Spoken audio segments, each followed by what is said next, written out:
February 27th, 1933.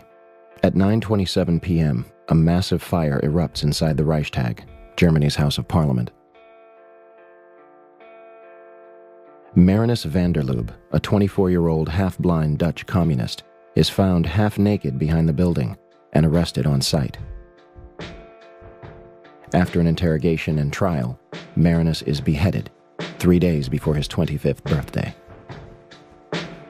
Historians argue that Gestapo police entered the Reichstag through an underground tunnel and soaked the building with chemicals and gasoline, with Marinus van der Lubbe arriving later to start the fire with his shirt. Later that evening, Adolf Hitler and Hermann Göring meet in front of the flaming debris to round up a list of communists and execute them that same night. The next day, Hitler passed the Reichstag fire decree, which suspended most civil liberties and banned publications considered unfriendly to the Nazi cause. Hitler then takes Nazi control of the German parliament, passes the Enabling Acts, and begins his invasion of neighboring countries, starting with Poland.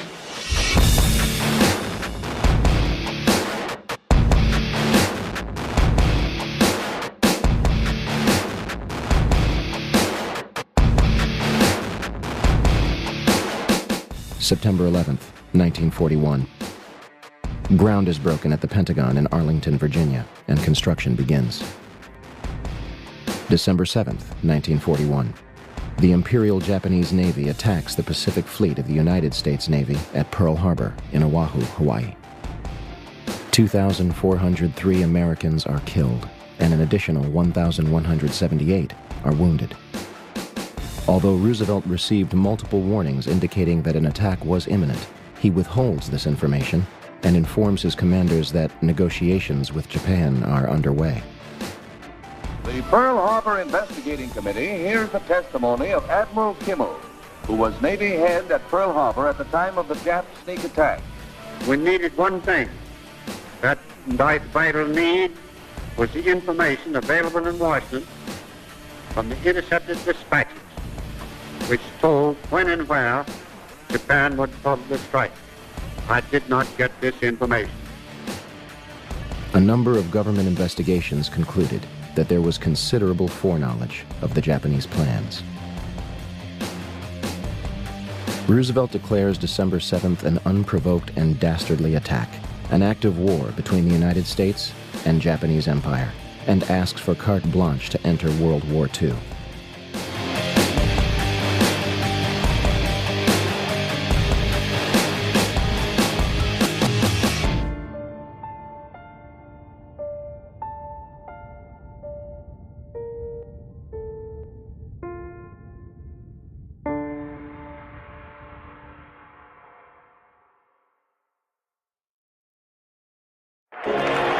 May 8th, 1945.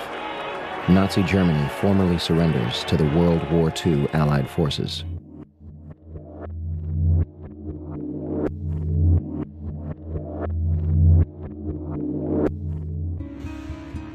Beginning that month, the United States military begins recruiting the top rocket scientists from Nazi Germany. The project, known as Operation Paperclip, eventually included more than 100 individuals for the purpose of advancing America's technology. July 16th, 1945. The Manhattan Project, a joint effort between the United States, United Kingdom, and Canada to develop strategic nuclear weapons, culminates with a detonation in New Mexico, nicknamed the Trinity Test.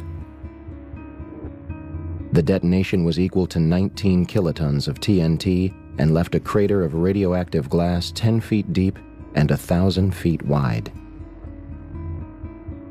A variation of this bomb would later be used on 2 cities. Hiroshima, Japan. 70,000 people are instantly killed as a result.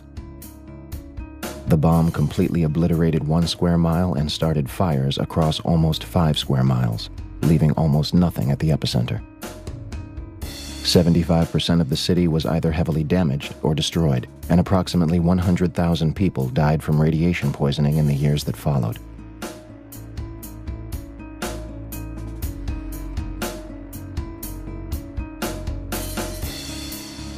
Nagasaki, Japan. 40,000 are killed and almost 30,000 are injured. The bomb destroyed 1 square mile and started fires almost 2 miles out.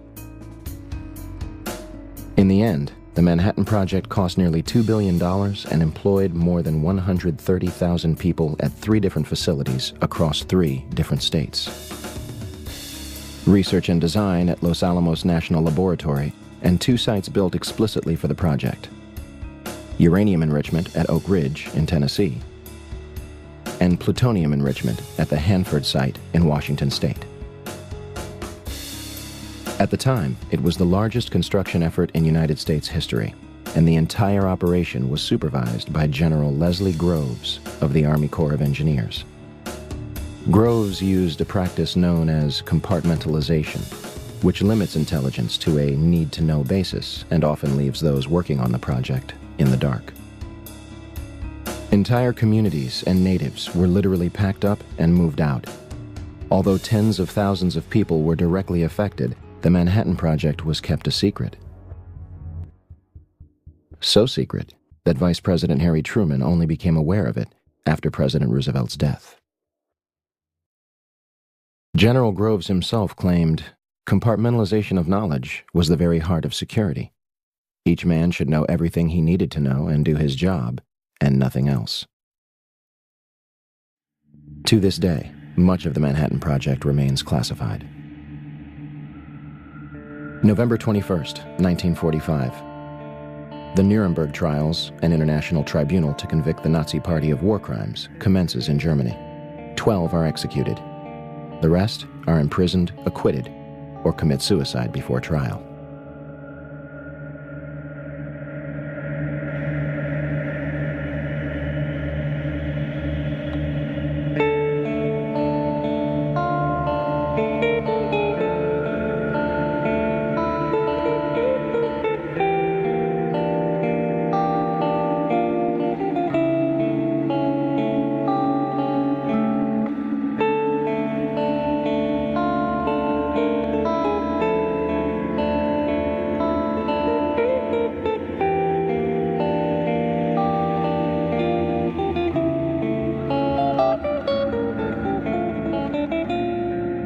And here is the presidential jet, U.S. Air Force number 1, printed on the side, and the crowd begins its cheer, which you can't hear. The car is now turning onto Elm Street, and it will be only a matter of minutes before he arrives at the trademark.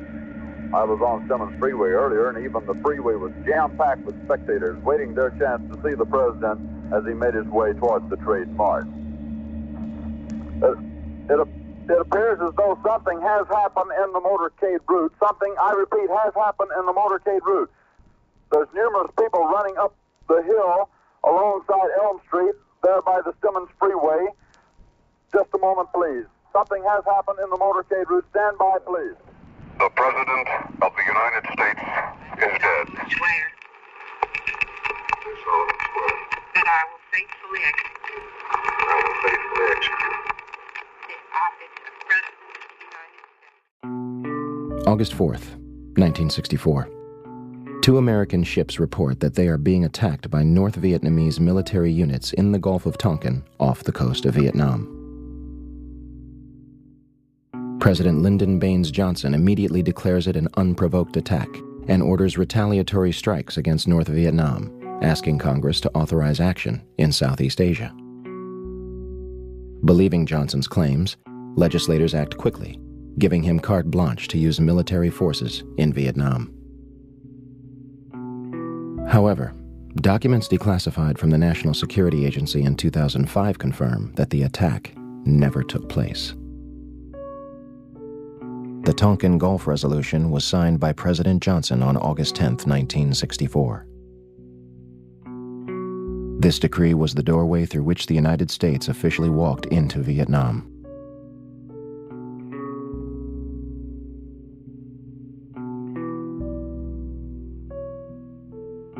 In March 1968, while on a not very routine mission, a very hard, bitterly fought search and destroy mission in a free fire zone of South Vietnam, a place called Pinkville near Quang Ngai in the northern part of Vietnam, the Army says that a platoon led by First Lieutenant William L. Calley Jr., a 26-year-old combat veteran.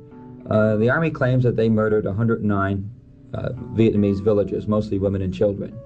Calley doesn't necessarily dispute that fact. What he says is, I was following orders.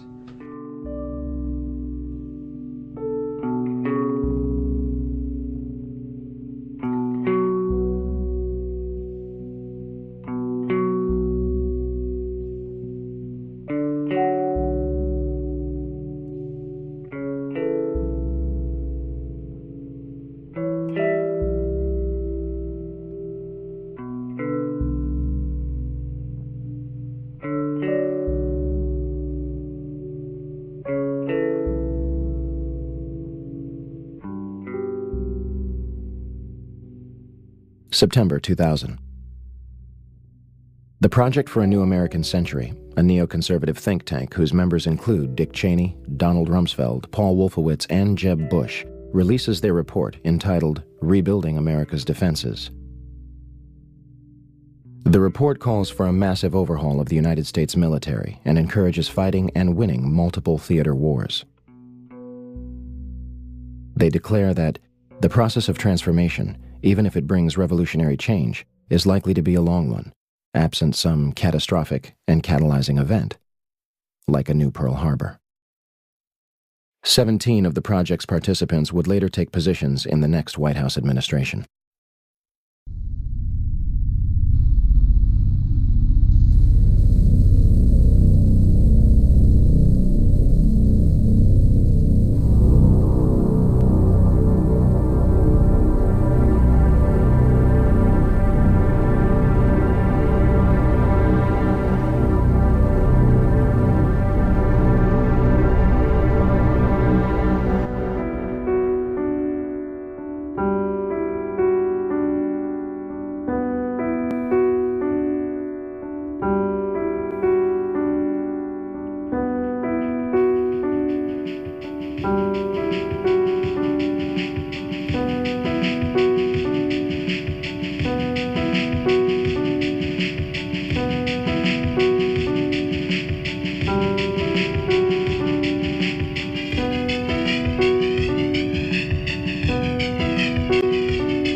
Eight years have passed since September 11, 2001. Although the World Trade Center is slowly being rebuilt, the family members and survivors are far from rebuilding the lives which were shattered on that fateful day. The 9/11 Commission, the official investigation into what happened, published its findings and closed its doors 3 years prior. Yet questions still remain in the minds of many.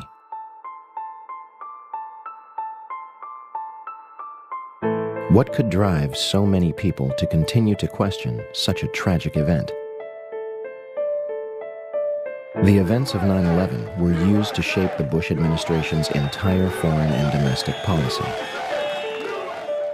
If the details of the events are proven to be a lie, then the authenticity of the Bush administration's entire tenure should be in question. So we're going to take another look at September 11th, beginning with those reportedly responsible for the attacks.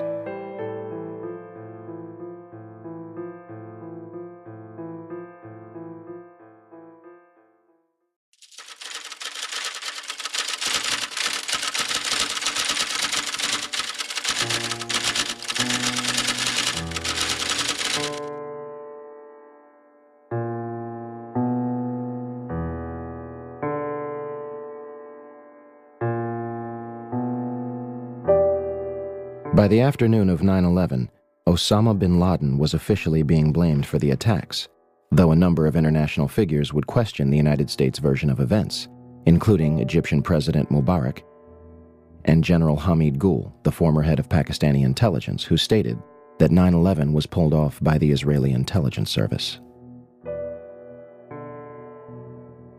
On September 16th, bin Laden officially denies responsibility on Al Jazeera television. Regardless, Bush claims he wants bin Laden dead or alive, and the CIA is dispatched to Afghanistan to bring back his head in a box. On December 13, 2001, the Department of Defense releases a videotape allegedly discovered in a house in Afghanistan. Osama bin Laden discusses the attacks, but does not take responsibility. American mainstream media and even President Bush would portray this videotape as absolute proof of his guilt, even though the translation was not conducted by a third party and was instead provided by the Department of Defense. International establishments and many others question the legitimacy of the tape. Ich habe die Übersetzung des Pentagons sorgfältig überprüft. Diese Übersetzung ist sehr problematisch. Sie ist an den wichtigsten Stellen, die Täterschaft bin Ladens beweisen sollten, nicht identisch mit dem arabischen Ton. In a video aired on Al Jazeera 3 days before the 2004 presidential election, bin Laden reportedly claims responsibility for 9/11 for the first time. Al Jazeera does not say how they received the tape. The final bin Laden video was released in 2006. Does anyone else see a problem here? Osama bin Laden has never been captured or officially convicted for September 11, 2001. Although audio tapes attributed to him are occasionally released, as of this date, he is considered dead by most. As for the hijackers, the 19 hijackers were painted as radical Muslims, sneaking into the United States without any problem and raising zero suspicion as to what they were planning. First, they were not devout Muslims spending their last days preparing for paradise. In the months and weeks before the attacks, some of the hijackers are spotted several times at strip clubs and make several unexplained trips to Las Vegas. They drink heavily, receive lap dances, buy sex toys, and sleep with prostitutes, spending thousands of dollars within hours. The 9/11 Commission claims that the United States only knew of 3 hijackers prior to the attacks: Nawaf al-Hamzi, Salem al-Hamzi, and Khalid al-Midar. For starters, Al-Kai Collins says he was paid $2,500 a month as an FBI informant in Phoenix. In a stunning disclosure to ABC News, he claims that 3 years before September 11th, he began providing the FBI with information about Hani Hanjar, a young Saudi who later helped fly hijacked American Airlines Flight 77 into the side of the Pentagon. They knew he lived in Phoenix. They knew his phone number. They knew his address. They knew what he drove. They knew everything there was to know about the guy. The FBI emphatically denies that Collins provided any information about Hani Hanjar, but they do admit that they paid Collins to monitor the Islamic and Arab communities of Phoenix because of his unusual background. Once in Phoenix in 1996, the FBI asked Collins to focus on a group of young Arab men, many of whom were taking flying lessons. Hani Hanjar was part of the group. They drank alcohol, they messed around with girls and stuff like that. They all lived in an apartment together, Hani and the others. Collins said he provided the FBI with basic facts, letting the FBI take it from there. 2 of the hijackers even lived with an FBI informant in San Diego and were visited by Hani Hanjour and Mohammed Atta. Finally, an intelligence unit by the name of Able Danger claimed to have identified Mohammed Atta and 3 other hijackers 2 years before 9/11. The Department of Defense and White House, of course, officially deny it. FBI Director Robert Mueller claimed that the hijackers gave no hint to those around them what they were about. However, this turns out to be far from the truth. Shortly after Atta arrived in the country, he tried to get the U.S. government to essentially finance his plot, seeking a loan from the Department of Agriculture. Janelle Bryant is the USDA loan officer in Homestead, Florida, who Atta approached in May of 2000. Bryant says it was this television commercial about how to borrow money from the government that led Atta to the USDA office, seeking $650,000 for what he described as crop dusting. He wanted to finance a twin-engine, 6-passenger aircraft and remove the seats. And he said he was an engineer, and he wanted to build a chemical tank that would fit inside the aircraft. Bryant turned Atta down, but she spent more than an hour with him, talking, she says, of bin Laden, Al-Qaeda, and targets. She says Atta became fixated with the aerial photo of Washington on her office wall. He pulled out a wad of cash about that big around and started throwing money on my desk. He wanted that picture really bad. He asked about the Pentagon and the White House and pointed them out. He asked about the Pentagon? Yes, sir, he did. In fact, he picked out where the Pentagon was. Bryant says Atta also asked her about security at the World Trade Center and what she knew of Chicago, Seattle, and Los Angeles. Hijacker Hamza El-Ghamdi had a flight booked for later on the day of 9/11, and 2 after 9/11, 1 from LA to San Francisco, and 2 within Saudi Arabia. The complexities of the alleged hijackers are far and wide. We can only begin to scratch the surface here. They even managed to find hijacker Satam al-Sukami's passport, perfectly intact, on a sidewalk before the South Tower's collapse. Is it possible that the hijackers were merely patsies in a scheme much larger than themselves or Osama bin Laden? Be careful where we stay on a loop, because these are being recorded and these tapes will be handed over. Everybody copy that? ICC copy. I'm glad I'm not flying today. Don't worry, Jim. We'll carjack you on the way home. Between September 2000 and June 2001, the Federal Aviation Administration, FAA, would send fighter jets to intercept errant aircraft 67 times. Interceptions were routine and usually occur within 10 minutes of a sign of trouble, such as losing radio contact and transponder signal or flying off course. On September 11th, we are told that 4 commercial airliners were off course and out of communication, and not one of them could be intercepted. Never did anybody's thought process about how to protect America did we ever think that the evildoers would fly not 1, but 4 commercial aircraft into precious U.S. targets. Never. Steve, I don't think anybody could have predicted that these people would take an airplane and slam it into the World Trade Center, take another one and slam it into the Pentagon. Nobody in our government, at least, and I don't think the prior government could envision flying airplanes into buildings on such a massive scale. But that turns out not to be true. U.S. military planners did envision and practice those very scenarios.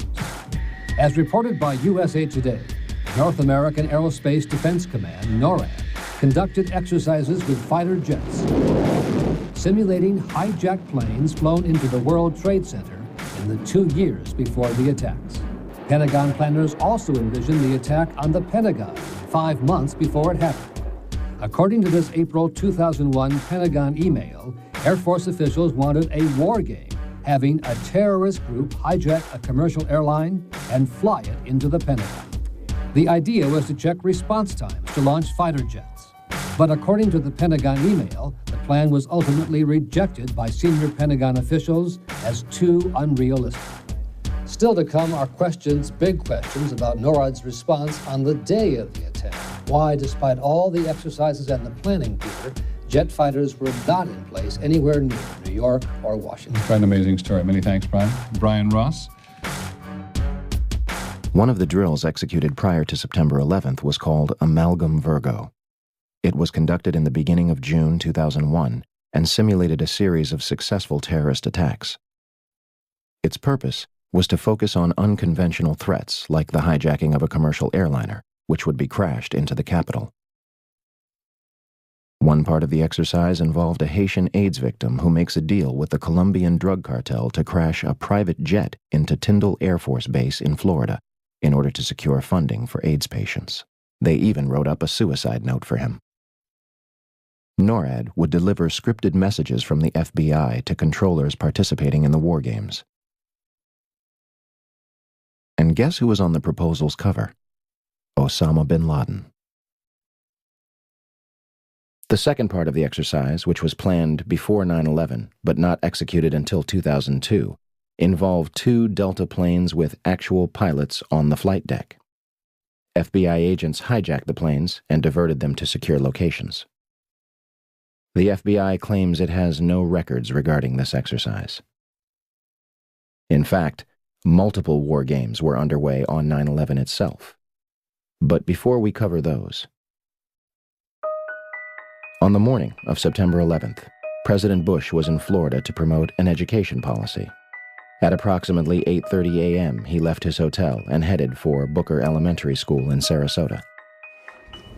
Before entering the building, he was aware a plane had struck one of the Twin Towers. In fact, Bush claimed more than once that he saw the first strike live on television. This is impossible, unless President Bush saw something the public has not.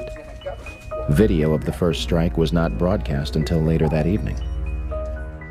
Minutes after Flight 175 strikes the South Tower, Chief of Staff Andrew Card leans into President Bush's ear, whispering and walking away. And President Bush continues to listen to My Pet Goat. Despite the fact that both Twin Towers had been hit and another plane was in the air and suspected to be hijacked, he remained at the school for a half hour, addressing the nation at 9:30 a.m. How could the Secret Service allow this? President Bush's itinerary had been public knowledge since September 7th. The only way Booker Elementary could not be considered a target was if the Secret Service knew for a fact that it wasn't. With that being said, September 11th was day 2 of Vigilant Guardian, an exercise staged by the Joint Chiefs of Staff and NORAD, which simulated hijacked planes in the northeastern United States. It did so by placing inputs onto the screens of military controllers at the Northeast Air Defense Sector in Rome, New York, known as NEADS. As the attacks unfolded, controllers at NEADS thought that what they were watching was all part of an exercise. Okay, guys, listen up. Possibly a second hijack. Looking for a squawk, and I don't see it. We have smart terrorists today. They're not giving them a chance to squawk. What are the chances that a massive hijacking war game begins on the morning of September 11th that cripples the very defense sector in which the attacks take place? Better yet, who made the decision to schedule it on that date?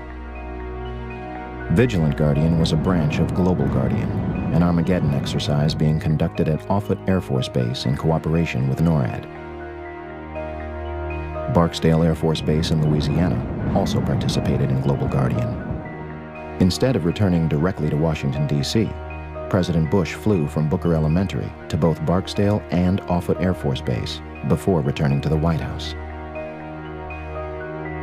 Another war game, Northern Vigilance, moved fighter jets from unknown locations to bases in Canada and Alaska to monitor a fleet of Russian MiGs. 3 F-16s from Andrews Air Force Base, located just 15 miles from the Pentagon, were flown 180 nautical miles away for a training mission in North Carolina, leaving them unable to defend the nation's capital.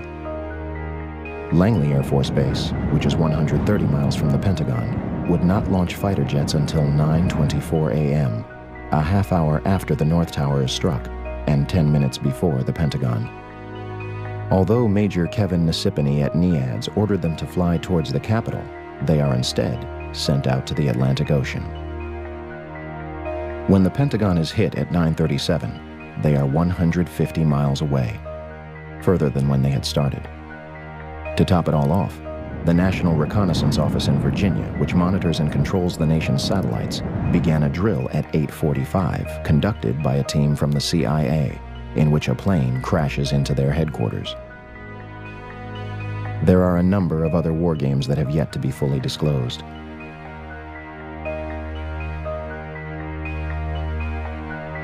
So, let's review. On the morning of 9/11, the United States military is conducting war games in which fighter jets are flown out of the country, planes are crashed into buildings, and hijacked planes go in and out of radar, leaving military controllers confused regarding whether the events were real or an exercise. What a coincidence.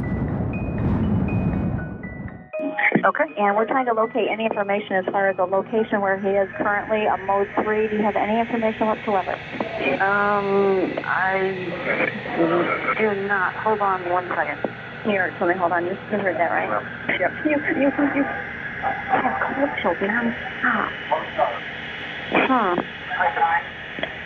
Come on, New York.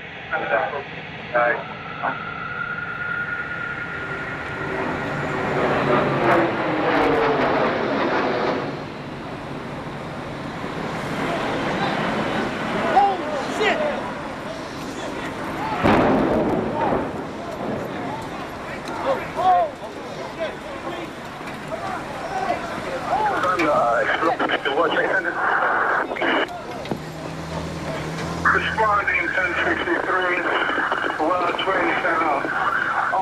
Listen, Central, be advised from our location now. I see heavy smoke coming from the building of the World Trade Center. At this time, I advise you that you send them a...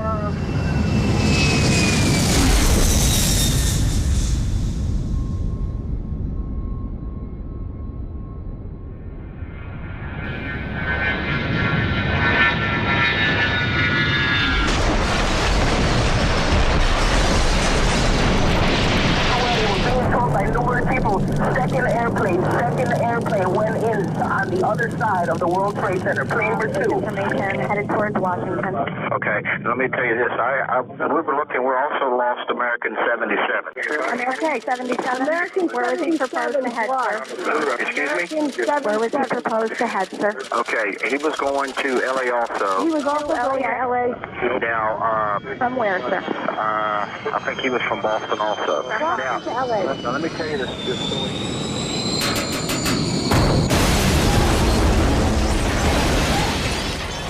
9:37 a.m., Arlington, Virginia. American Airlines Flight 77 crashes into the Pentagon, killing 125 people and injuring hundreds more. Pentagon authorities deny that the building had anti-aircraft defenses. The FBI arrives within minutes, and the site is declared a federal crime scene, becoming their exclusive responsibility. The Pentagon initially denies that their cameras captured the crash. However, in March 2002, 5 images are released to the press, though the Department of Defense does not take responsibility for their release. For years, those 5 frames were the only public footage of the Pentagon attack. That changes in October 2004, when Scott Bingham files a Freedom of Information Act requesting videotapes that captured the impact of Flight 77. Special Agent McGuire of the FBI located a CD-ROM that contains copies of 2 recordings made by security cameras, released on March 16, 2006.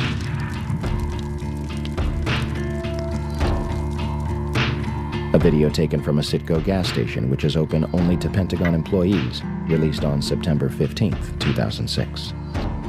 And the Doubletree Hotel in Arlington, Virginia, released on December 7, 2006.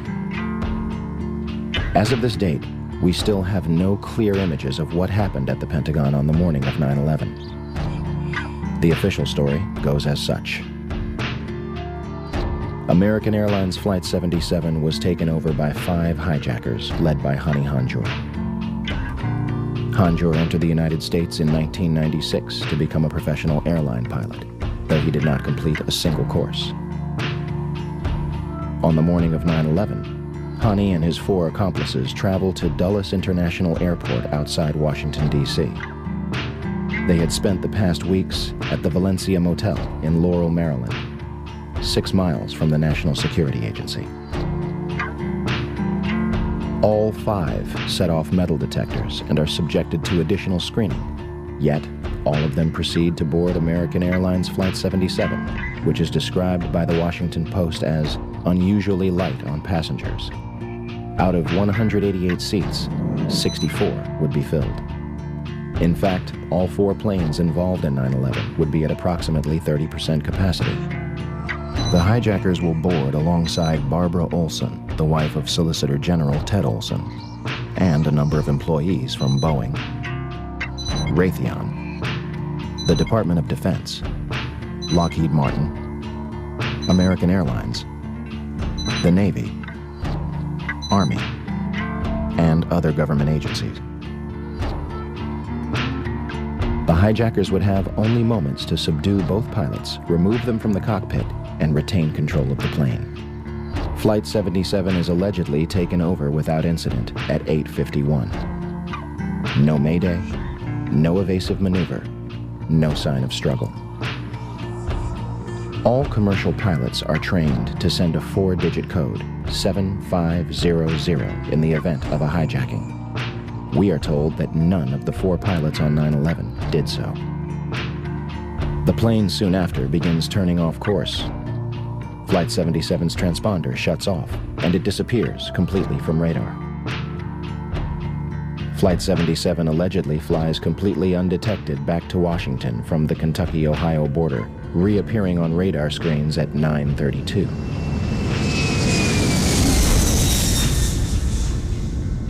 Had Hani Hanjour wanted to inflict maximum damage, all he had to do was nose down into the roof of the Pentagon.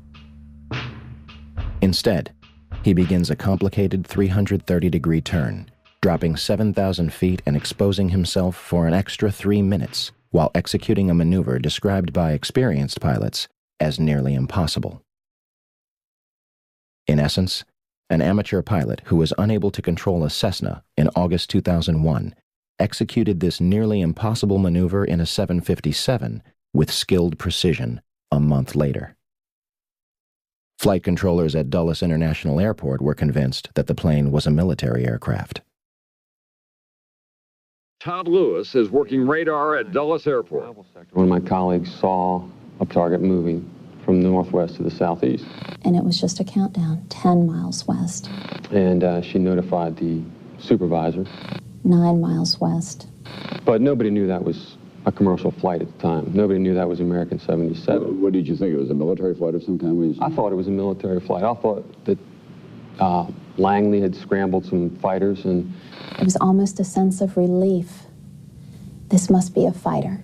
Maybe one of them got up there. It was really moving fast. It was moving very fast, like a military aircraft might move at a low altitude. This must be one of our guys, sent in, scrambled to patrol our capital.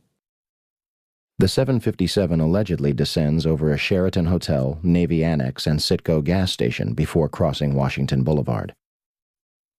5 light poles are struck and knocked out of the ground. One reportedly strikes a taxi. Flight 77 manages to hit the only section which was reinforced to withstand a terrorist attack.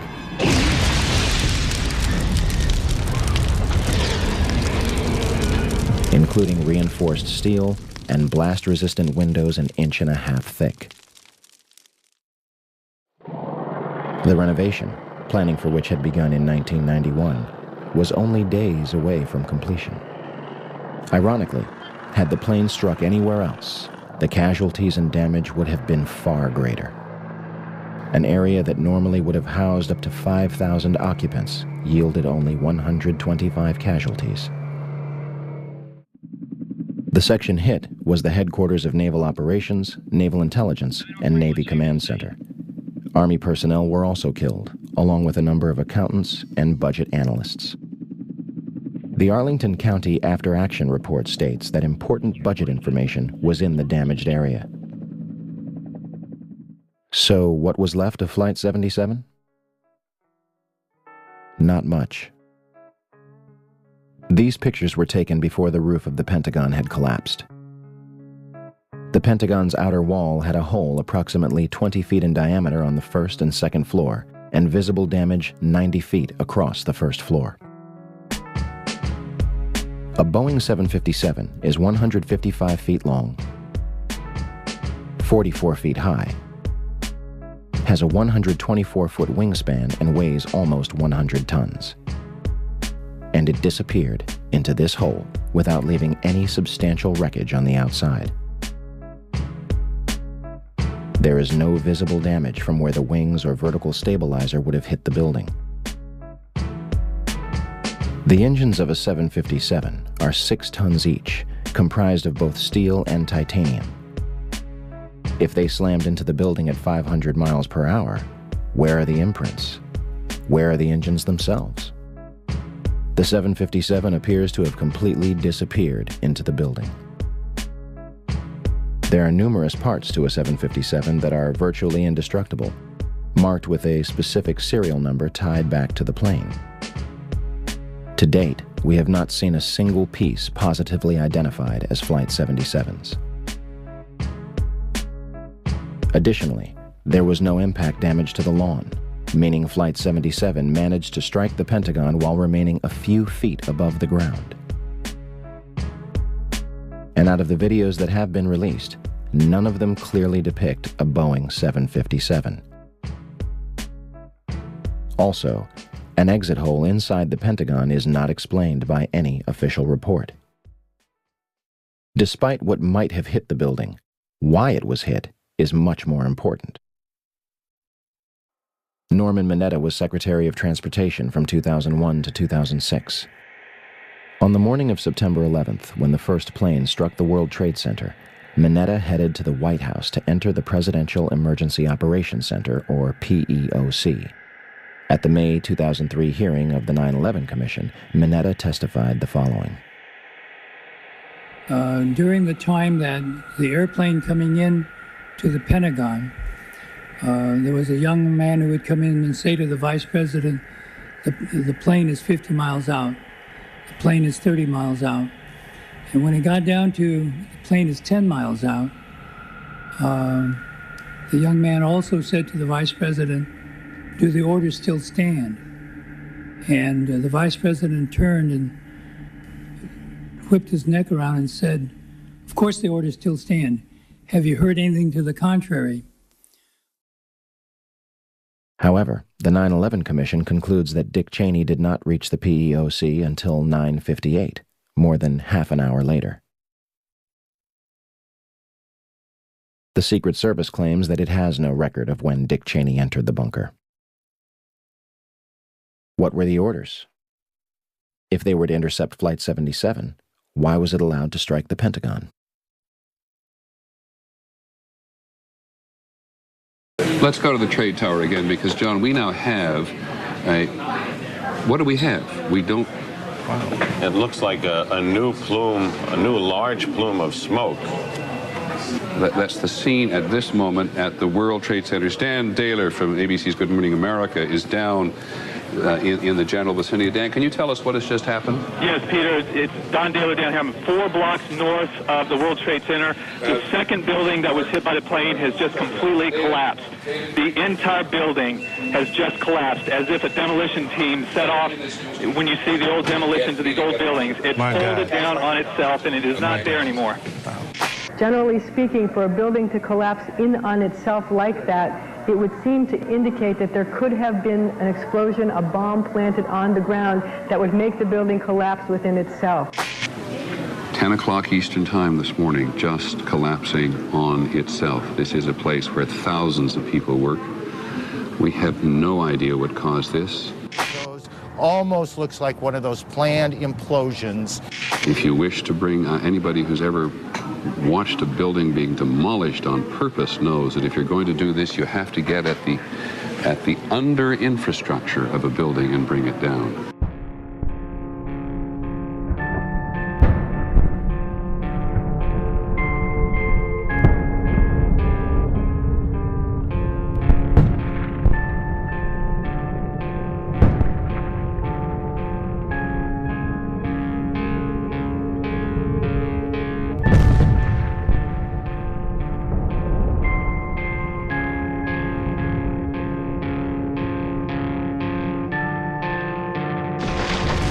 (9:59), New York City, New York. The South Tower of the World Trade Center collapses to the ground in approximately 10 seconds. 29 minutes later, the North Tower follows suit, collapsing in approximately 10 seconds. Later that evening at 5:20 p.m., World Trade Center Building 7, a 47-story skyscraper 300 feet from the North Tower, suddenly collapses. The official explanation is that falling debris from the North Tower created a series of fatal fires inside the building. If this is true, it would be the third steel-framed skyscraper in history to collapse due to damage and fire. The first two would be the Twin Towers. August 5th, 1970.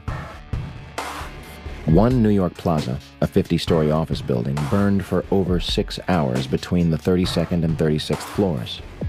It did not collapse. February 23rd, 1991. One Meridian Plaza, a 38-story skyscraper in Philadelphia, burned for 18 hours across 8 floors. It is later described by officials as the most significant fire of the century. It did not collapse. May 4th, 1988. First Interstate Bank, a 62-story skyscraper in Los Angeles, California, burns for almost 4 hours, destroying 4 floors and damaging a 5th. It was one of the most destructive fires in United States history. The building did not collapse. Even the Twin Towers survived a number of fires.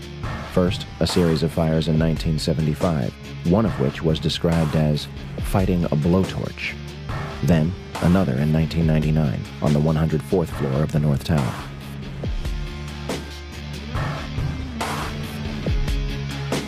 Yet on September 11, 2001, the Twin Towers burned for 56 and 103 minutes before collapsing completely to the ground. One might argue that this was due to their construction. The Twin Towers were composed of 200,000 tons of steel,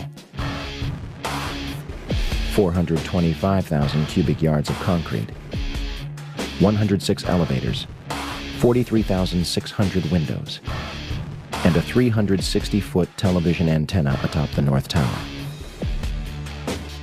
The core of each tower was a rectangular pillar 87 by 133 feet, comprised of 47 steel box columns ranging from 36 by 16 to 52 by 22 inches. The North Tower was completed in 1970, standing at 1,368 feet tall, and the South Tower was completed in 1973, clocking in at 1,362 feet tall, making them the tallest buildings in the world at the time. They were designed to withstand multiple impacts from a Boeing 707, which was the largest aircraft at the time. And we are told that these massive structures were destroyed by 10,000 gallons of jet fuel. A perfectly symmetrical collapse resulting from asymmetrical damage, with the collapse following the path of greatest resistance. The National Institute of Standards and Technology, NIST, eventually concluded in August 2005 that they found no evidence suggesting that the Twin Towers were brought down in a controlled demolition. It's funny they would name it the Report on the Collapse of the Twin Towers, because the report does not explain how the Twin Towers actually collapsed, claiming that it does not actually include the structural behavior of the tower after initiation was reached and collapse became inevitable. 10,000 pages, and not a single one to actually explain how the towers came down the way they did. NIST admitted in April 2007 that they are unable to provide a full explanation of the total collapse, and also that they conducted no tests for explosive residue. Luckily, somebody has. My name is Jeanette McKinley. I was a resident of Lower Manhattan, living directly across the street from the World Trade Center on September 11th. I'd been living there for 4 years. I loved living there. When I think back about it, it's really the time of my life. And so on September 11th, I was I was writing emails. I was sitting at my computer. Boom. I could immediately see the flames. I was close enough that I could literally just turn my head, and there it was with the building burning. I was with my friend Jim Lecce. We watched everything out the window. He was fixated, taking photographs, and whenever I mentioned leaving, he never wanted to leave. He said to me, "This is history. Don't you realize we are watching history happen? We're part of history. Why would we leave?" I was in the kitchen. I was in my kitchen. I had flowers in my hand, and the building starts coming down. Our windows blew in. He came running across the apartment. "Get out of here, the building is coming down." Well, it sounded like it was coming down on us. That cloud, there was a debris cloud created by when the Tower 2 fell.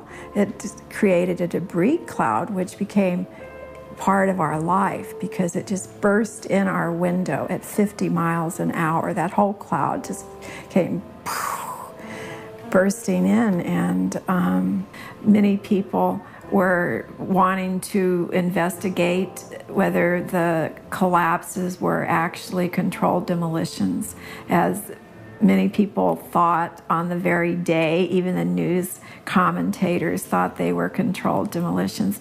So there was a lot of controversy about whether they were or not. And friends of mine that knew that I had the dust were also knew a scientist, Stephen Jones, at BYU.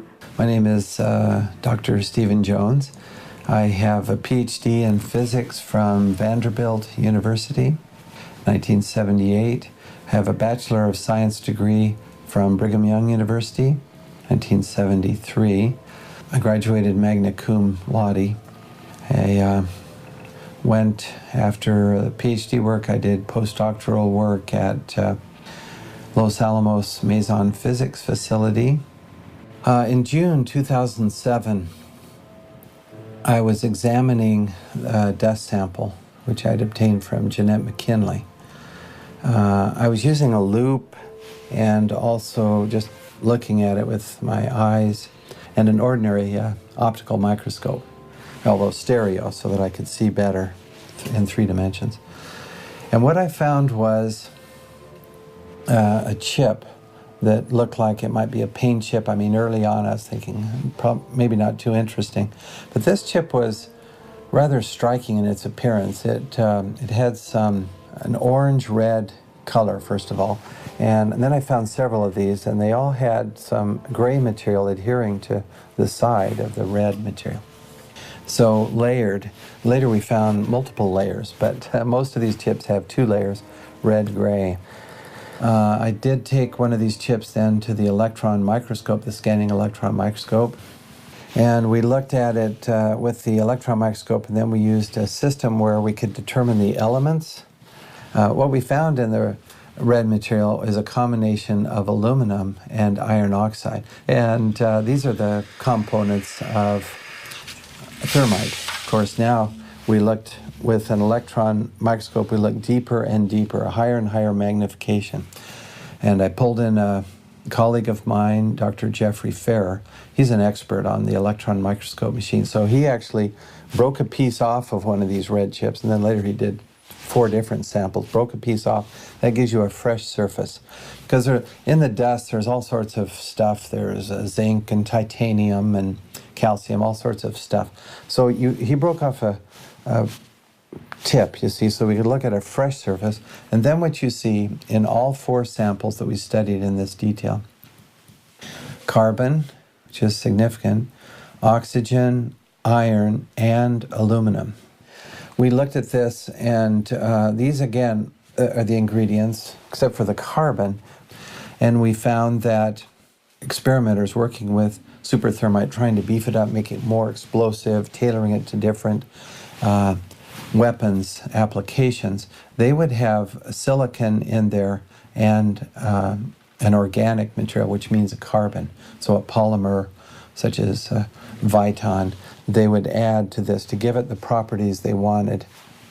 So that fit. Now, see, that was surprising to me to see silicon and carbon, but then we find in the literature that's what these guys are doing in the weapons labs, Livermore and Los Alamos.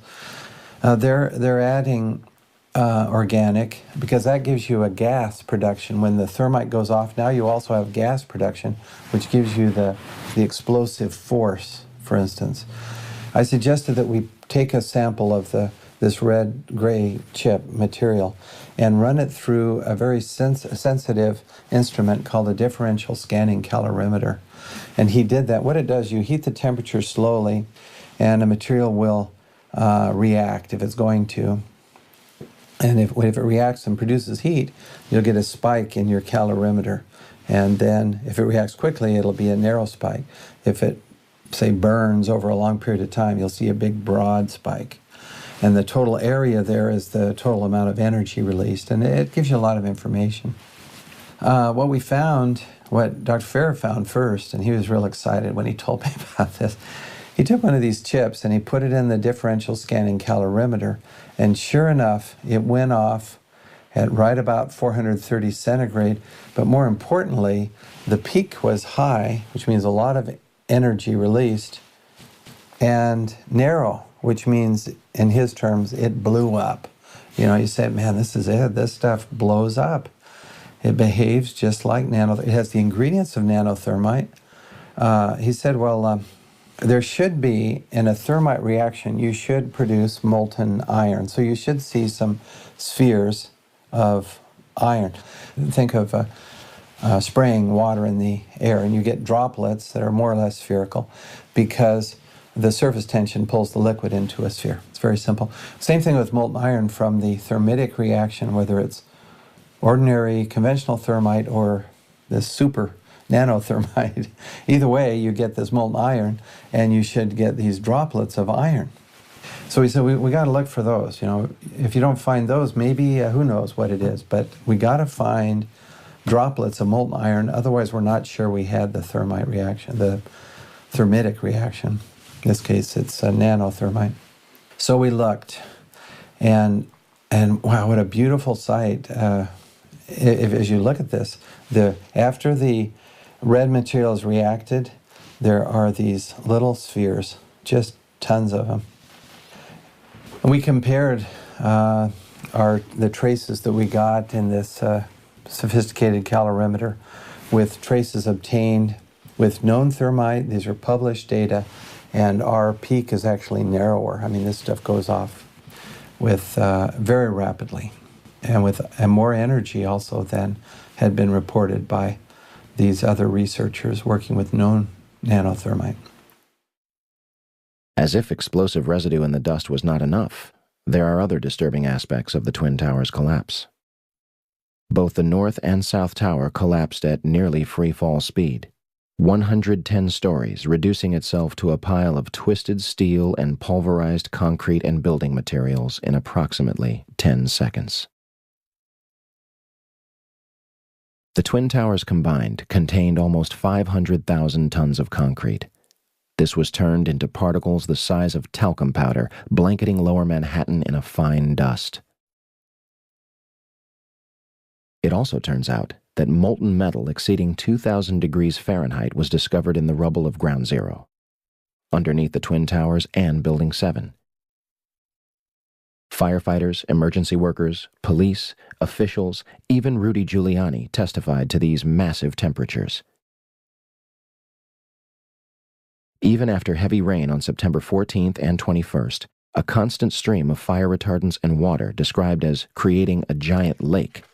These fires were not put out until December 13th, 2001, making it the longest burning structural fire in history. If one were going to bring down the Twin Towers in a controlled manner, you would have to simultaneously sever the 47 central support columns at the base of the building. Maybe that's why a large number of eyewitnesses reported massive explosions at the base of the Twin Towers, some before the planes had even impacted the building. In fact, large amounts of white smoke appear at the base of the South Tower just minutes before its collapse. Do you still think that jet fuel brought down the Twin Towers? In almost all the videos of the collapses, violent ejections appear 20 to 60 stories below the demolition wave. Here,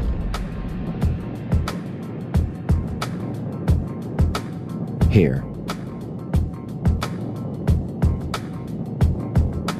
here,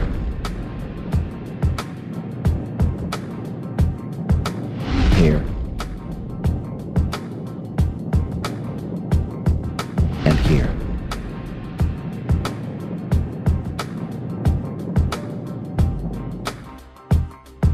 I know what you're thinking. If explosives or incendiaries were in the building, how would they get in there without anyone noticing? A December 2000 assessment of the World Trade Center recommended immediate renovation work on the steel columns contained within elevator shafts of both Twin Towers. Turner Construction, a company located on the 38th floor of the North Tower, was selected to do the job. Turner's CEO at the time was Tom Leppert, who had personal ties to George W. Bush and Carlos Gutierrez, Secretary of the Department of Commerce. The Department of Commerce is in charge of NIST, an agency that may sound familiar. Turner Construction also did fireproofing work on the very floors that were struck by Flights 11 and 175. Of course, all documents pertaining to Turner's work on the Twin Towers were destroyed on 9/11. In addition, President Bush's brother, Marvin, was on the board of directors at Securicom from 1993 until fiscal year 2000. Securicom, later known as Stratosec, was an electronic security company backed by Kuwait American Corporation, which provided security for United Airlines, Dulles International Airport, and from the early 1990s up to 9/11, the World Trade Center. According to the Port Authority, there are no records pertaining to the work that the company performed on the World Trade Center. So, a company with ties to the government agency that eventually investigated the collapse was responsible for doing renovation work inside the Twin Towers, and the building's security was run by a company with family ties to President Bush. And we have no records to prove what they did inside the buildings. Nothing suspicious there. I often get asked, well, how did they use this nanothermite in the buildings? It's as if there are people just trying to cast doubt, as if you can't explain everything, you have nothing. That's, of course, absurd. We have found explosive, unexploded, but explosive material in the dust. Now the next step is to find out who did it. So in other words, we've done the forensic CSI-style science. Now we need the criminal investigation to go along with that, to find out who could have made this stuff, first of all, and then who did make it. And then from there we can find out who ordered it being made and why. If only we could have examined the steel from the World Trade Center. Unfortunately, the debris was almost immediately shipped overseas, being sold to the lowest bidder. This is destruction and removal of evidence from a crime scene. Family members and engineers were outraged at the decision and demanded that the steel be preserved for investigation. Bill Manning of Fire Engineering magazine publicly labeled the cleanup at Ground Zero a half-baked farce. Yet the operation continued until the site was officially clear on May 30th, 2002. Regardless of how it was done or who was responsible, what happened to the Twin Towers seems obvious enough. They were brought down in a highly engineered, unconventional, controlled demolition. It was a psychological attack on the American people, and it was pulled off with military precision.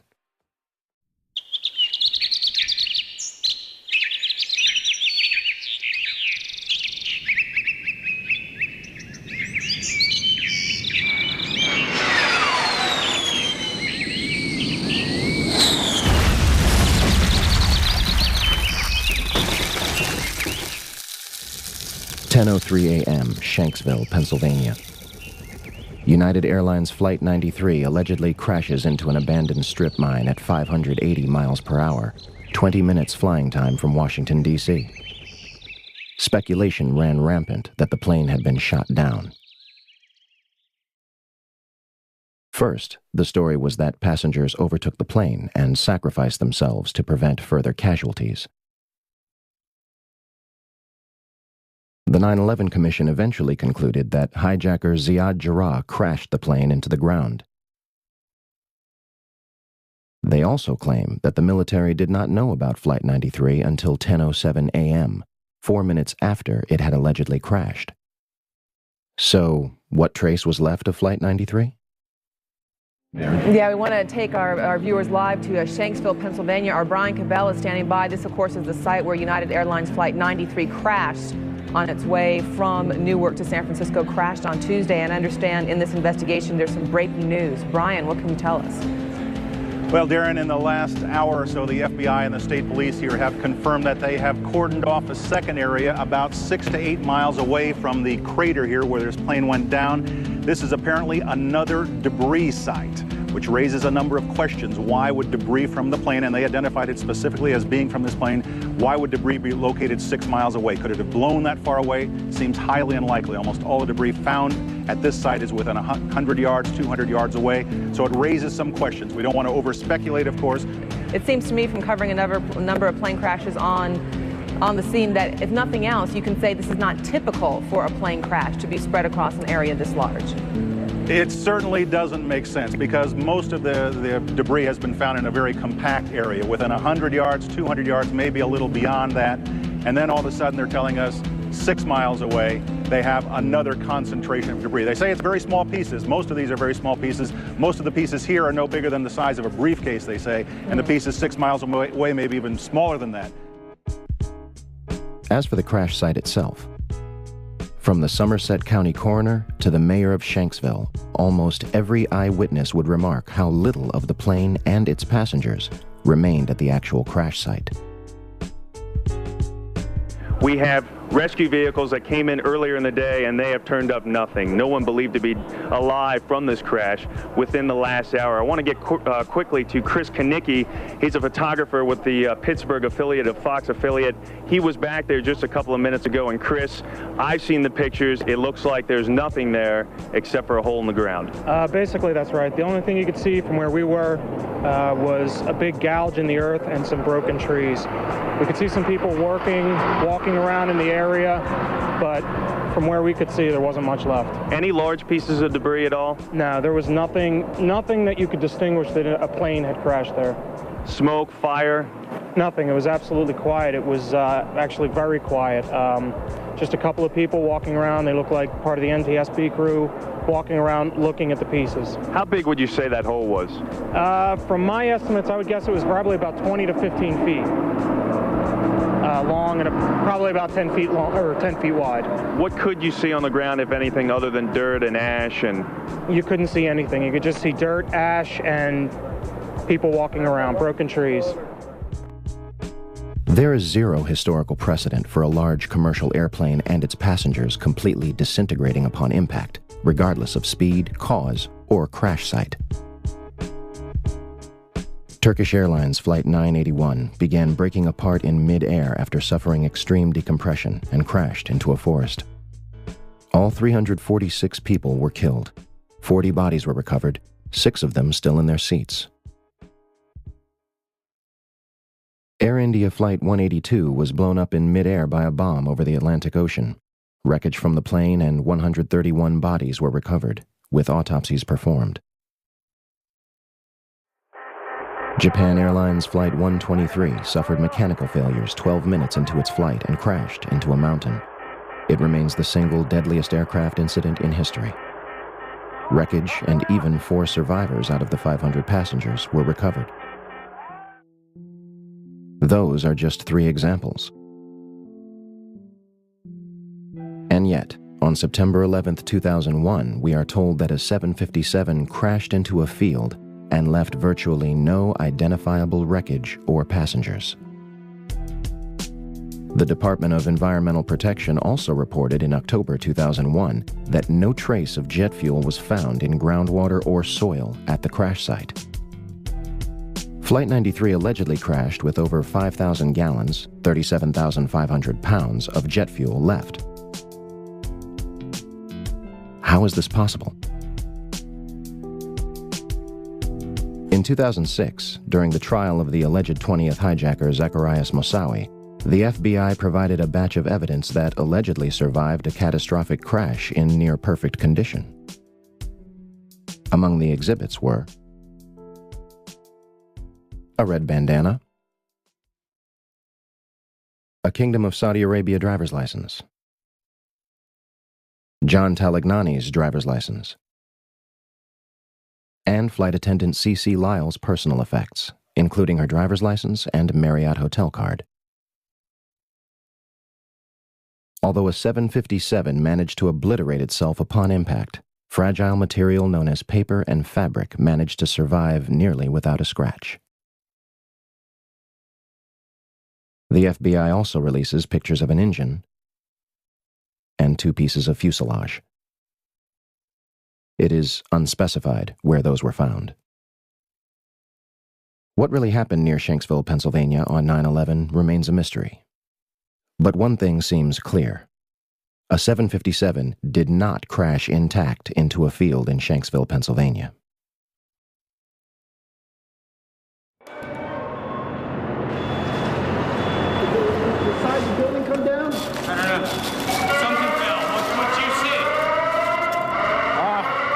Pretty clear at one point, and then this whole bunch of smoke and glass, and I think we're just about the last ones in this building right now. I think you should leave. Everybody else is gone. Okay. I'll just make sure that there's nobody else coming downstairs. I hear the top of the building fell down. In 1984, construction began on World Trade Center Building 7, a 47-story office building 300 feet away from the North Tower. It opened to the public in 1987 and housed offices for Department of Defense, Internal Revenue Service, and was also the Secret Service's largest field office. Building 7 was considered the Central Intelligence Agency's largest station outside of Washington, D.C. The details of the office's functions remain classified. The Securities and Exchange Commission was also using the building to store 3,000 to 4,000 files related to their investigations. And, of course, they have no record of what those files were. On June 8, 1999, Mayor Rudolph Giuliani's Office of Emergency Management Command Center on the 23rd floor is opened. The new facility is located in downtown Manhattan, across the street from the World Trade Center's Twin Towers. The command center on the 23rd floor is bulletproof and bomb-resistant, with its own air supply and generators. It's linked to city airports, the Coast Guard, and the Pentagon. Computers will soon have detailed blueprints of every major building in New York City, as well as evacuation routes. Hurricanes and heat waves would be handled here, as well as terrorist attacks. Though New York officials say their facility is not impenetrable, they're confident it could handle even the worst crisis imaginable. Deborah Fayerick for CNN, New York. On the morning of 9/11, before the first plane strikes the North Tower, Building 7's alarm system was unexpectedly placed on test status at 6:47 a.m. for a scheduled period of 8 hours. This normally occurs during maintenance, and any fire alarms from the building were to be disregarded. After the second plane strikes the South Tower, Building 7's power was deliberately shut off and its tenants evacuated. Following the collapse of the North Tower, almost all of the surrounding World Trade Center buildings were completely destroyed, but the structures remained standing. Building 3, a 22-story building directly below the Twin Towers, was split in half by the South Tower's collapse. Although the building was severely crushed by falling debris, the structure remained standing. Building 4, a 9-story building east of the South Tower, was almost completely flattened. The remaining structure did not collapse. Building 5, a 9-story building east of the North Tower, suffered from severe fires and structural damage. Building 6, an 8-story building between the North Tower and Building 7, suffered a giant gouge in its roof and severe fires. Neither Building 5 or 6 suffered a collapse. Neither did the Deutsche Bank building, which stands to this day and is currently being demolished beam by beam.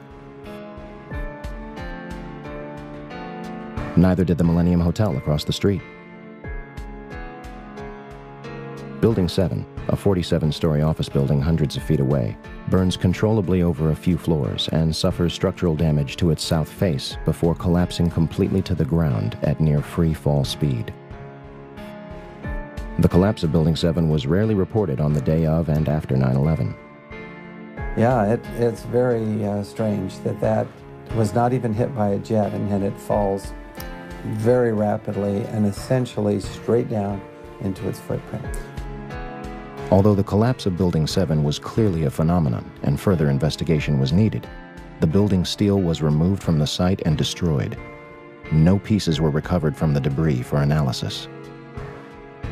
However, FEMA's volunteer investigators revealed after their limited studies that some pieces of steel from the rubble of Building 7 experienced something never before seen in an office fire. Some pieces of steel had large holes burned through them, evidence that a high-temperature corrosive material had formed and burned through the beams, suggesting temperatures of over 1,000 degrees Celsius were present. But what the Worcester Polytechnic Institute scientists reported was that steel, as they looked at it, using similar methods to what we've used on the red-gray chips. These are electron microscope methods and X-ray EDS methods. They found high temperature, indication of very high temperatures, oxidation and sulfidation, sulfur in the steel. Yet, this phenomenon will not be mentioned again, either by FEMA or other agencies investigating the collapse. Now let's fast forward to August of last year, 2008. NIST finally came out with their preliminary report. Now, it's very interesting. They ruled out diesel fuel fires. They said it is due, and they also ruled out any type of fatal damage from the towers collapsing, particularly the North Tower, which is across the street, Vesey Street, I think. And so there's some damage, sure, but they ruled out it was not fatal, and it did not contribute to the initiation of the collapse. That's what NIST says, and I agree with that. When questioned at a public comment session after the draft's release, NIST was forced to acknowledge that the collapse of WTC-7 experienced a period of freefall for 105 feet. That is acceleration at 32.2 feet per second squared, which is just dropping a ball in a vacuum, and that's how fast it accelerates. Finally, in their final report, they have this agreement, having been with Chandler and with my comment also, that there was indeed acceleration, not just constant speed, and acceleration at the acceleration due to gravity. In other words, free fall. And they even mentioned free fall for about 105 feet. That's about 8 stories. Now that means, according to what they had previously said in August, which is correct, earlier, August 26th, nothing is in the way of the roof. Nothing. Now you can see in the videos there's a lot of floor is still intact as the roof is It's moving as a block. So somewhere down below, there's about 8 floors that have been obliterated. I mean, you can't just have the floors sitting there stationary, because that would be mass in the way, and that would slow this acceleration down. Nothing's in the way. The only way I can see how to do that is with controlled demolition, with explosives, to remove that. That's what you do in controlled demolition. You get all this material out of the way, then the upper block travels at close to free fall. In this case, at free fall. It's really amazing. It's funny Stephen would mention explosives and material being removed. 2 eyewitnesses independently claimed to news channels on 9/11 that they experienced an explosion inside the lower levels of Building 7. The first one is Michael Hess, who went on to UPN 9 News around 11:59 a.m. Oil refineries in Louisiana. And we have Frank Uciardo back on the phone with us, Brenda, with some New York City officials. Frank, go ahead. That's right. I'm standing here right now just off Broadway by City Hall with Michael Hess, who is the city's corporation counsel. Mr. Hess, you were trapped in, I believe, 7 World Trade Center. Go ahead, sir.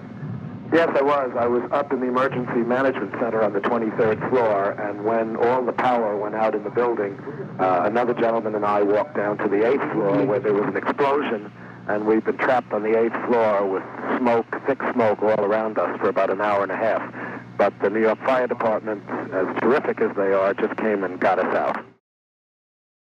And the second is Barry Jennings, who went on to ABC7 shortly after noon. We're going to bring more of those to you now. Barry Jennings, you're on the 8th floor. You work for the City Housing Department. Explain to me the moment of impact. Well, me and Mr. Hess, the corporation counsel, were on the 23rd floor. I told him we got to get out of here. We started walking down the stairs. We made it to the 8th floor. Big explosion. Blew us back into the 8th floor. And I turned to Hess. I said, this is it. We're dead. We're not going to make it out of here. I took a fire extinguisher and I bust the window out. That's when this gentleman here heard my cries for help.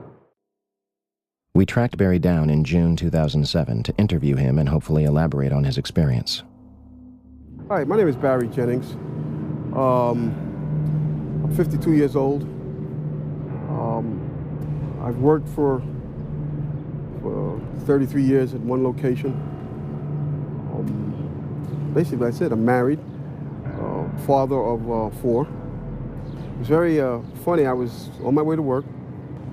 Traffic was excellent. I received a call that a small Cessna had hit the World Trade Center. And I was asked to go and man the Office of Emergency Management at the World Trade Center 7 on the 23rd floor. As I arrived there were police all in the lobby. They showed me the way to the elevator. We got up to the 23rd floor. Me and Mr. Hess, who I didn't know was Mr. Hess at the time, we got to the 23rd floor. We couldn't get in. We had to go back down. Then security and police took us to the freight elevators where they took us back up, and we did get in. Upon arriving into the OEM EOC, we noticed that everybody was gone. I saw coffee that was on a desk. Still, the smoke was still coming off the coffee. I saw half-eaten sandwiches. And only me, Mr. Hess, was up there. After I called several individuals, one individual told me that to leave and leave right away. Mr. Hess came running back in. He said, we're the only ones up here, we got to get out of here. He found the stairwell. When we reached the 6th floor, the landing that we were standing on gave way. There was an explosion, and the landing gave way. And I was left there hanging. I had to climb back up, and now I had to walk back up to the 8th floor. After getting to the 8th floor, everything was dark. It was dark, and it was very, very hot. Very hot. I asked Mr. Hess to test the phones as I took a fire extinguisher and broke out the windows. Once I broke out the windows, I could see outside below me. I saw police cars on fire, buses on fire. I looked one way, the building was there. I looked the other way, it was gone. I was trapped in there for several hours. I was trapped in there when both buildings came down. The firefighters came, they came to the window, because I was going to come out on the fire hose. I didn't want to stay there any longer, it was too hot. I was going to come out on the fire hose. They came to the window, they started yelling, do not do that. It won't hold you. And then they ran away. See, I didn't know what was going on. That's when the first tower fell. When they started running, the first tower was coming down. I had no way of knowing that. Then I saw them come back. Now I saw them come back with more concern on their faces. And then they ran away again. The second tower fell. So as they turned and ran the second time, the guy said, "Don't worry, we'll be back for you." And they did come back. This time they came back with 10 firefighters. And they kept asking, "Where are you? We don't know where you are." I said, "I'm on the north side of the building," because when I was on the stairs, I saw north side. All this time, I'm hearing all types of explosions. All this time, I'm hearing explosions. And I'm thinking that maybe it's the buses around me that were on fire, the cars are on fire. I don't see no, but I'm still hearing these explosions. When they finally got to us, and they took us down to what they called the lobby, because I asked them, I said, when we got down there, I said, "Where are we?" He said, "This was the lobby." And I said, "You got to be kidding me." It was total ruins. Total ruins. Now keep in mind, when I came in there, the lobby had nice escalators. It was a huge lobby. And for me to see what I saw, it was unbelievable. And the firefighter that took us down kept saying, "Do not look down." And I kept saying, "Why?" He said, "Do not look down." And we were stepping over people. And you can feel when you're stepping over people. They took us out through a hole that I don't know who made this hole in this wall. That's how they got us out. They took us out through a hole, through the wall, to safety. As they were taking me out, one firefighter had fallen. I believe he was having a heart attack. But before that, this big, giant police officer came to me. And he says, "You have to run." I said, "I can't run. My knees are swollen." He said, "You're going to have to get on your knees and crawl in." He said, "Because we have reports of more explosions."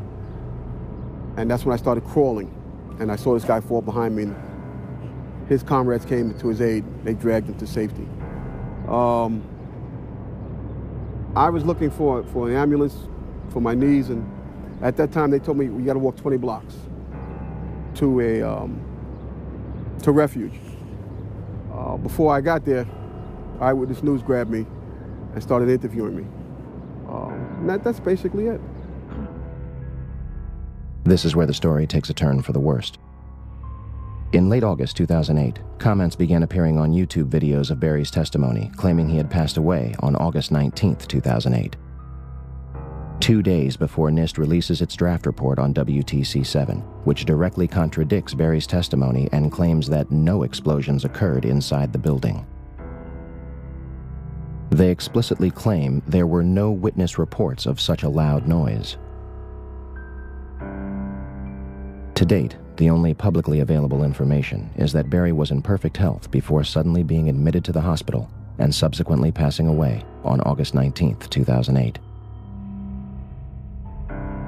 A private investigator, when hired to investigate the disappearance of Barry Jennings, replied, "Due to some of the information I have uncovered, I have determined that this is a job for the police. I have refunded your credit card. Please do not contact me again concerning this individual." In conclusion, 2 men inside World Trade Center Building 7, a skyscraper that housed numerous government agencies whose duties are unknown to the public, are almost killed by an explosion before either of the Twin Towers fell. Although it is damaged far less than any other surrounding World Trade Center buildings, at 5:20 p.m., it collapses into its own footprint, experiencing 105 feet of freefall and barely damaging surrounding structures. And the official government report, which takes almost 7 years to write, says it was all due to fire. My mind is still there. That day I'll never forget.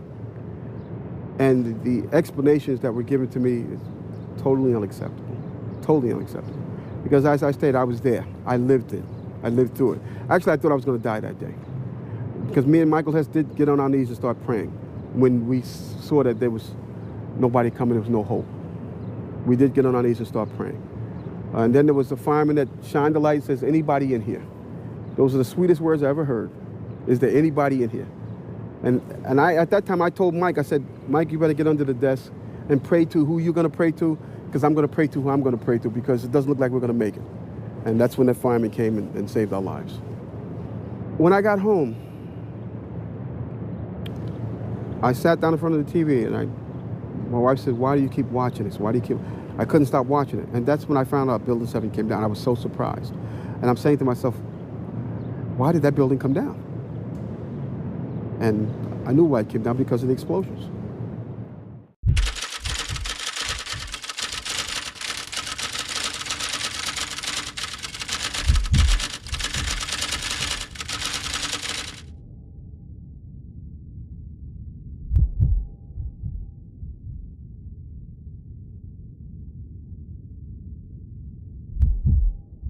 So, where do we go from here? Your reaction to this will be either an emotional one or a logical one.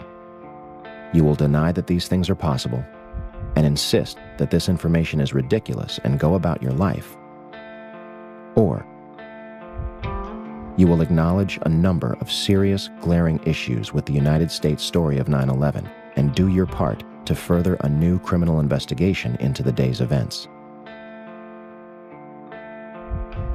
How long will the American public or the world wait for the truth about September 11th?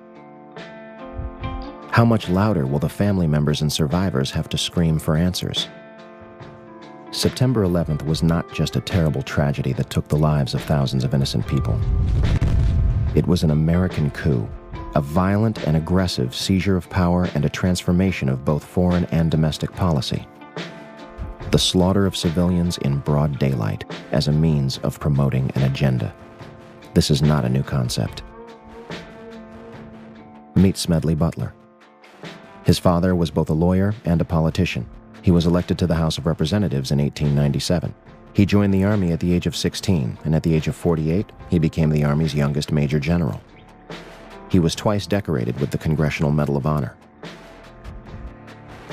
In July 1934, Butler was approached by two men who offered him $30 million and the support of 500,000 troops and the mainstream media to lead a coup against President Roosevelt and remove him from office. Butler pretended to go along with it, eventually meeting with the main conspirators behind the plot. The DuPont family and leaders of U.S. Steel, Heinz, Standard Oil, General Motors, Chase National Bank, Goodyear Tires, and last but certainly not least, Prescott Bush himself, President George W. Bush's grandfather. The intention was to install a fascist regime like the ones in Nazi Germany and Communist Russia, in hopes of beating the Great Depression. Butler attempted to blow the whistle on the plot, testifying before a committee of House Representatives John McCormick and Samuel Dickstein. Want to guess what happened? The representatives believed Butler, but refused to pursue the people responsible. The media turned on Butler, calling his allegations a hoax, perfect moonshine, as one put it. President Roosevelt eventually cut a deal with the plotters, and nothing more came of it. America was hijacked on September 11, 2001. Not by Osama bin Laden and his al-Qaeda network with box cutters directed from a cave in Afghanistan, but by a group of tyrants, ready and willing to do whatever is necessary to keep their stranglehold on the United States of America. A group beyond any one man or any one administration. Until there is a new investigation into the events, we will not go away. We will not be silent. Ask questions. Demand answers. We show the towers for the ashes like they were laced with bombs. And ever since we've been at war like Genghis, calm and fiendish for a fascist world state. An Orwellian nightmare, we're right to strip bare. Get prepared for the future of wiretaps. Cameras on every corner, black-water sharpshooters with scopes locked on ya. The Patriot Act has us watching our backs. They front like they're here to save us while they're on the attack. And we act. Like we didn't see it coming from a nation built by theft and genocide. Gunning down opposition, listen, worldwide is well known that America will eat its own. So long to what you thought was democratic. These times are catastrophic, cause war is a means to profit. Control and manipulate the masses, it's classic. Evil caskets, be full of people blasted. They lie, they scam, they cheat and steal. They plot, they fund, they act, it's real. They watch, they hunt, they punish and kill. Welcome to the aftermath. They lie, they scam, they cheat and steal. They plot, they fund, they act, it's real. They watch, they hunt, they punish and kill. Welcome to the aftermath. Ground zero, the launch pad for endless killing that Bush desperately needed to fool the millions into supporting an agenda to conquer the planet. I wonder how the children felt when the first bomb landed in Afghanistan. Operation Enduring Freedom was the first act of treason. Must I tell you the reason? Start reading and stop believing network news. They're concerned with making money, not telling the truth. Deep in the night, I'm turning and tossing. Knowing cities are burning, lost in the silence of the empire's coffin. Over 1 million Iraqis murdered. Human beings never to be seen again or heard of. Now who's next in the name of America, famous for heinous war acts? Vain, insane leaders feed us lies and ignore facts. But factors were smarter and stronger than what they hoped for. The war on terror, deceptive like Reagan's Coke War. They lie, they scam, they cheat and steal. They plot, they fund, they act, it's real. They watch, they hunt, they punish and kill. Welcome to the aftermath. They lie, they scam, they cheat and steal. They plot, they fund, they act, it's real. They watch, they hunt, they punish and kill. Welcome to the aftermath. 20 years from now, what will Americans be like? Slaves will behave to human beings with rights that we fight. We might still have a chance instead of hoping for change. We gotta advance, take a stance and be heard. Silence is the enemy. Words have power, but actions speak louder. Pretend to be free till you die a slave. A soldier in the desert searching for a ghost in the cave. For the corporation, I run out of patience. Sick of seeing troops sink to die for your lives. Spending dollars in debt, we holler in protest till we have your arrest. We will not rest, and we know what you did that day. Killed your own citizens to advance your ways. All my real patriots stand up and say 9/11 was an inside job. They lie, they scam, they cheat and steal. They plot, they fund, they act, it's real. They watch, they hunt, they punish and kill. Welcome to the aftermath. They lie, they scam, they cheat and steal. They plot, they fund, they act, it's real. They watch, they hunt, they punish and kill. Welcome to the aftermath.